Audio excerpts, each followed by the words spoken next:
जैसा कि दोस्तों हमने अपने हर एक पिछली वीडियो में बताया था कि अपने खेसारी लाल यादव जी और नीलम गिरी का जबरदस्त गाना शूट हुआ है और ये गाना ऑडियंस के लिए बहुत बेकरार कर रहा था। तो फाइनली इस गाने का पोस्टर आ चुका है। तो पहले इस पोस्टर को देखो और इसमें लिखा है दर्दे में गर्दा।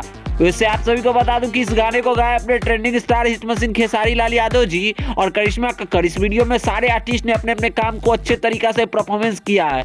इस गाने में नीलम गिरी के साथ आप सभी को बता दूं कि खेसारी लाल यादव जी की जबरदस्त जोड़ी देखने को मिलने वाली है। इस पोस्टर को आप सभी देख सकते हो। इसमें खेसारी लाल यादव जी का और नीलम गिरी का अलग ही टाइप का लुक देखने को मिल रहा है। हालांकि 3-4 गाना और शूट हुआ है, वो भी गाना आप सभी को धीरे धीरे करके देखने को मिलने वाली है। वैसे दर्दे में गर्दा, आप सभी इस गाने को सुनने के लिए कितना ज्यादा एक्साइटेड है, अपना ओपिनियन कमेंट में जरूर दीजिएगा। इसी के साथ बात करें इस गाने की रिलीजिंग की, तो मीडिया रिपोर्ट के माने तो ये गाना कल आप सभी के बीच टीजर आ सकती है। वेल देखते हैं कि आप ये गाना कैसी होती है। और वेल मीडिया रिपोर्ट के माने तो ये गाना एक रोमांटिक टाइप गाना होने वाली है। तो आप सभी अपने ट्रेंडिंग स्टार खेसारी लाल यादव जी और नीलम गिरी का ये गाना कितना ज्यादा देखने के लिए एक्साइटेड है, अपना ओपिनियन कमेंट में जरूर दीजिएगा। इसी के साथ मिलते हैं दोस्तों जल्द ही नई वीडियो के साथ। बाकी मिलते हैं आप सभी से जल्द ही।